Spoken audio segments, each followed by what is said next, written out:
yang bersangkutan AKBP Akhirudin kemudian sudah dilakukan sidang komisi etik ya, yang berujung pada putusan AKBP Akhirudin diberhentikan dengan cara PTDH atau diberhentikan dengan metode pemberhentian dengan tidak hormat. Ini juga ini ya, karena memang peristiwa yang dia lakukan oleh komisi etik kemudian dinilai melanggar 3 hal ya.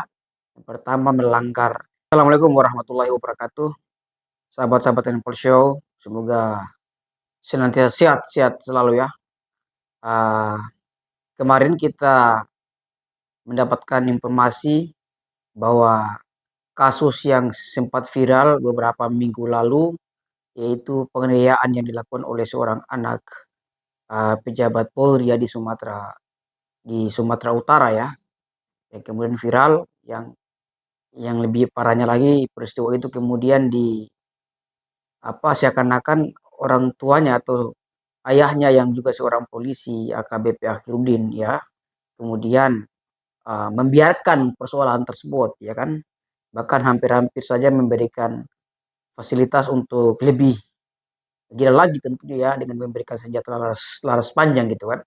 Nah, kemarin beberapa hari kemarin kemudian kita mendengar bahwa yang bersangkutan AKBP Akhirudin kemudian sudah dilakukan sidang komisi etik ya, yang berujung pada putusan AKBP Akhirudin diberhentikan dengan cara PTDH atau diberhentikan dengan metode pemberhentian dengan tidak hormat. Ini juga ini ya, karena memang peristiwa yang dia lakukan oleh komisi etik kemudian dinilai melanggar 3 hal ya. Yang pertama melanggar etika kepribadian, melanggar etika kelembagaan, serta melanggar etika kemasyarakatan. Nah, ini ada 3 poin penting yang memang sekaligus diborong ini kan, sekaligus diborong oleh AKBP Akhirudin atau yang dilakukan oleh AKBP Akhirudin. Jadi ada 3 part itu yang kemudian dilanggar. Nah, ini tentu sangatlah menarik ya. Ya belum sampai ada vonis pengadilan yang berkekuatan hukum tetap, ya kan?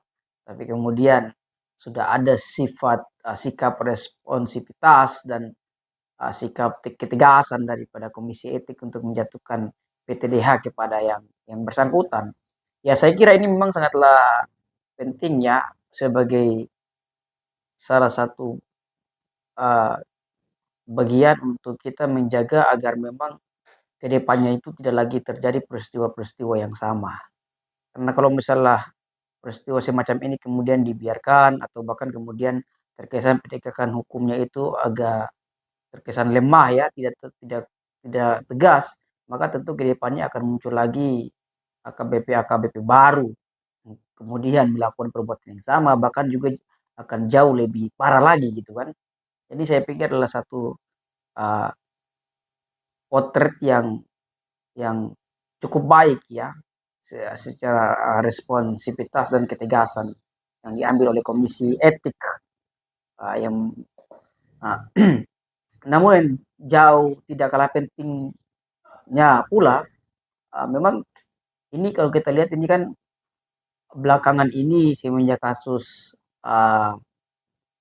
pembunuhan berencana ya, dari seorang polisi yaitu mantan ex Kadif Propam ya kan, yang kemudian Ferdy Sambo yang kemarin sudah divonis penjara karena hukuman mati ya, dan dengan pelaku-pelaku lainnya tentunya ya, yang memang ini peristiwa yang cukup viral yang berdampak pada turunnya kepercayaan publik, apa publik mengalami public distrust ya, atau turun hilangnya kepercayaan publik terhadap institusi Polri. Maka memang sangatlah penting memang perbuatannya yang bersangkutan ini tentu memang kalau kita lihat memang uh, ini memang sengaja dipercepat untuk kembali menjaga agar tetap elektabilitas ya, tapi agar tetap kredibilitas dan kepercayaan publik terhadap Polri itu kemudian dapat kembali. Karena kalau kita lihat sekarang ini kan masih proses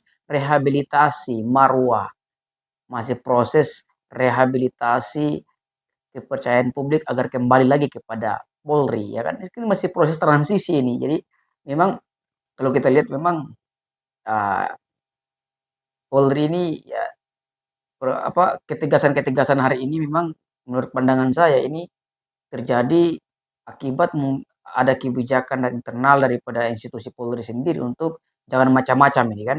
Aparat-aparat kepolisian di siapapun dia, dimanapun dia berada, apapun pangkatnya, tinggi ataupun rendah, yang pasti jangan macam-macam dalam situasi transisi ini. Dalam situasi transisi dari ketidakpercayaan publik terhadap Polri menuju uh, kembalinya kepercayaan publik kepada Polri. Nah, ya saya berharap kemudian kalau misalnya itu terjadi karena hal tersebut, ya saya berharap kemudian uh, ke depannya semoga responsivitas daripada Polri itu pertama tidak berdasarkan daripada karena adanya peristiwa kasus yang viral baru kemudian diproses, itu satu. Yang kedua saya berharap kemudian uh, ketegasan daripada Polri untuk menindak aparat-aparatnya, ya kan, aparat-aparat Polri yang kemudian nakal, yang kemudian melanggar hukum. Saya harap kemudian tidak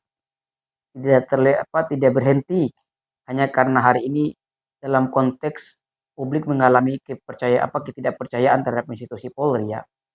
Saya berharap tidak berhenti sampai di situ. Nanti ke depannya kalau misalnya sudah kembali sikap publik yang sudah percaya kepada Polri, ya saya harap memang hal apa ketegasan-ketegasan dalam menindak pelaku-pelaku kejahatan yang dilakukan oleh aparat Polri sendiri, ya tetap harus dipertahankan dan harus ditindak bila perlu lebih tegas lagi daripada yang sudah terjadi hari-hari ini. Kira-kira seperti itu, ya. Jangan lupa kawan-kawan untuk terus menonton channel Anpol Show dengan memberikan dukungannya, meninggalkan komentar, like, subscribe, dan share video ini.